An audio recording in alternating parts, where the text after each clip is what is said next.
Chicago kind of has a chip on its shoulder and they feel like they do things better than other people. You know what I'm saying? I mean, well, Chicago does do things better than most people in this country. Yeah, I mean, we do.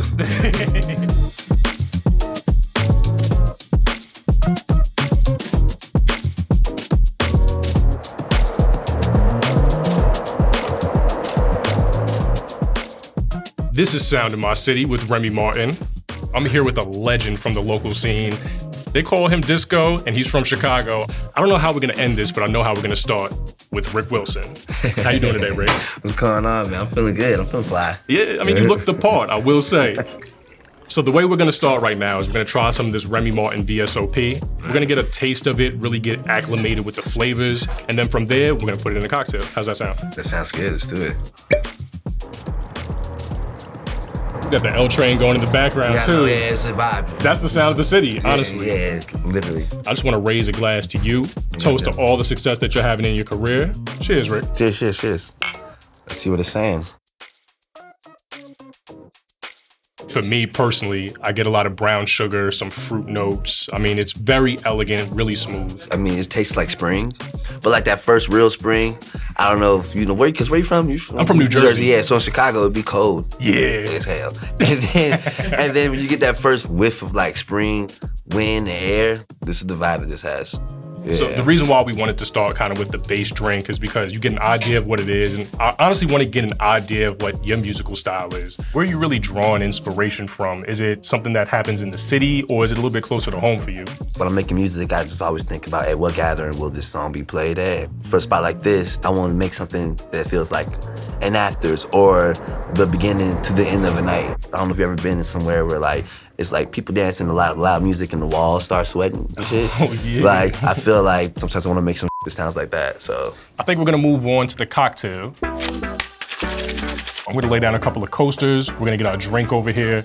It's called the Rick's Dancing Juice. I feel like it makes sense because you're making some great dance music and it's creating the sound of the city. So let's see what we got here. There you go. Thank you. Should we try it? We absolutely should try it. Let's do it. It looks delicious. Cheers. So one of the elements that we put into this cocktail, Rick, is gonna be elderflower. Because I know that you have an interesting story. We were on tour in France and, you know, we had a bottle of Remy that they gave us backstage. As one of the first times I kind of was drinking Remy in this hotel, kind of like in the middle of like nowhere also. Yeah. And then it was spring. So when we woke up the next day, it was literally just yellow flower, but it was everywhere. You know what I mean? It was everywhere. So now I associate Remy with that experience. But no, this is great. I love it. Can you talk a little bit about what it's like performing out there and the fans in those cities versus the fans in Chicago? Yeah, I mean, well, one thing I can get away with missing some words because English ain't the first language in France, so I've been getting away with a lot of shit. And most of the little Chicago lingo they don't know anywhere, so I've been getting away with that. One thing that Chicago has that they also have in those cities in Europe is that people actually dance it. You know what I mean? People actually be dancing when they go out for real, and I think it's kind of like whatever Chicago's club and warehouse culture was in the 80s or early 90s is what the vibe is when I'm playing in London. You know what I mean? Like, you'll finish a show at 11 and then they're like, all right, cool, where we going after this? I was like, not home? Okay. Well, where we going there? Okay. Now I want to move on and talk a little bit about the sparkling wine. You kind of just have this uplifting, bubbly vibe and spirit to you. So I'm curious, when did you kind of figure out that positivity was your superpower?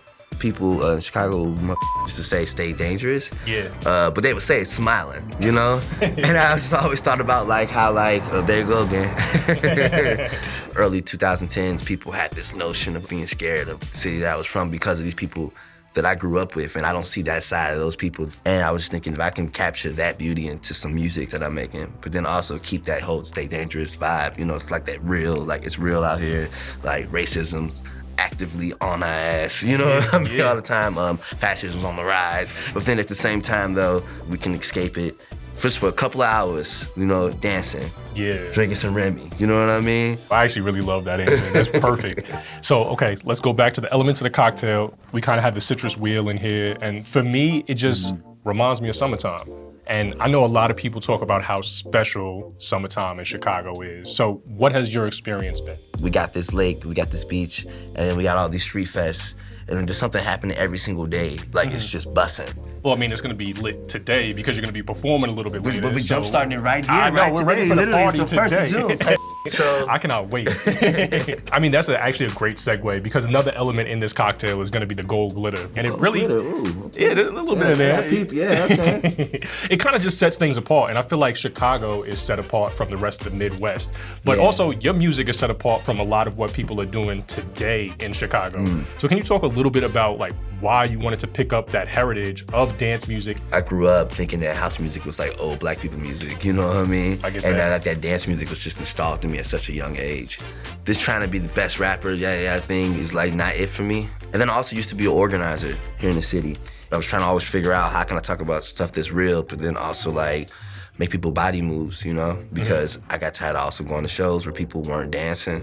Like, especially in hip hop, I feel like that's a thing that like, it's not happening no more, you know what I mean? You just go to shows, I feel like people are just smoked out, you know what I mean? Just stand there, just standing there, or they got the damn phones out, you know what I mean? You can't record if you moving, you know what I mean? You can't record if you move, you gotta ask somebody if they got you or not. So I would spread the crowd out, and I would make everyone in the crowd Soul Train. Okay. Maybe we can try to get some Soul Train going today. Ooh, you know what I absolutely. mean? Yeah. Let's go. That's why I always have a trumpet player when I do my set. I'm gonna be telling, you just solo. And Yeah, I'm just gonna pick go up the dance slack. in the Yeah. crowd and come back. Yeah. That's smart. Okay, so we talked about some of the elements in the cocktail, but I mean, the most important, obviously, is the Rémy Martin base. So we got the Rémy Martin V.S.O.P as the base of our cocktail. And What does VSOP stand for again? so V.S.O.P is gonna stand for Very Superior Old Pale. So it's really kind of like a way of knowing the age when you look at the bottle. That means everything's gonna be at least 4 years old if you see V.S.O.P. Aging means it's just been sitting there for 4 years, like aging, like in the barrel. 4 years Yeah. maturing, just getting better over time. And that's Okay. exactly why we wanted to use it as the base in this cocktail, because it's just a little bit better. You know what I mean? And I feel like Chicago kind of has a chip on its shoulder and they feel like they do things better than other people. You know what I'm saying? I mean, well, Chicago does do things better than most people in this country. Yeah, I mean, we do. Chicago just has flavor. What would you say is a flavor note of Chicago? Bitter, Bitter. but sweet. Like brown sugar sweet, though. Got you. Okay. Brown sugar sweet, A though. little bit more texture, a little bit more rich. A little bit more raw. You know what I mean? A little bit more in your face. You know what I mean? Okay. So we're enjoying this blended drink, you know what I mean? And I feel like disco music is really about blending styles. So can you talk to me a little bit about the history of disco in Chicago and like how that made its way into your music? The Militia Day for disco actually happened here in Yeah, Chicago. yeah. It actually happened here in Chicago. At That was a Sox big deal. stadiums. It was birthed out of like racism, homophobia. That's Sure. really, and he was Yeah. like, disco music's taking off the airway space. It's like, come on, dog, relax. You know what I mean? But anyway, that happened, and out of that came this beautiful, like, house music. It's revolutionary dance music that comes out of Chicago. Right. You know what I mean? Right. And then it spreads all around the world. To the point where, like, now, like, you got Beyonce making house records. Talk You know about what it. I mean? Talk about it. But house records produced by Honey Dijon, who's from Chicago. There we You go. know what I Hit mean? full circle. So, disco inspired some of the first rap MCs. Wait, I didn't know that. In Studio 54 or whatnot, the disco MCs would be the ones that they would tell people to do stuff with their hands and all that. They took Early that, MCs yeah. saw that and like applied that to their shows. Wow. Yeah. So I was really inspired by like what Fast Eddie and them had did in the early 90s when I was like shifting more into doing more four on the floor stuff. I want to talk a little bit about some speed round questions. So let's put you on the spot a little bit and talk about who is the best rapper to come out of Chicago? Will have to be between Common and No Name. Ooh, who would be a dream collaboration? Stevie Wonder. Stevie Wonder. Stevie Wonder over DJ Premier Beat. You getting really creative with it. I like that. Now you're gonna make people dance with Stevie Wonder on a premiere beat? Oh yeah, Stevie would make people dance forever. That's easy. That's what he does. That's the easy work. Yeah. Perfect. Okay, so you got Stevie Wonder, you got DJ Premier backing you. What's your dream festival that you would headline doing this on? Afropunk. Afro in Brooklyn, New York. Paris. Come And then on, Brooklyn. come on. I tried to get you. Paris and then Brooklyn. Okay, and then how about this? Who was your favorite dance artist growing up? I don't know. I'm gonna say Powerline off the Goofy movie. Wow, that's a classic right there. Really pulled that one out. What advice would you give to the people coming behind you? To be better live than it is recorded all the time. Really? Mm-hmm. Now, why is that? Because one, you don't make no money on streaming, and two, an experience is priceless. I like that a lot.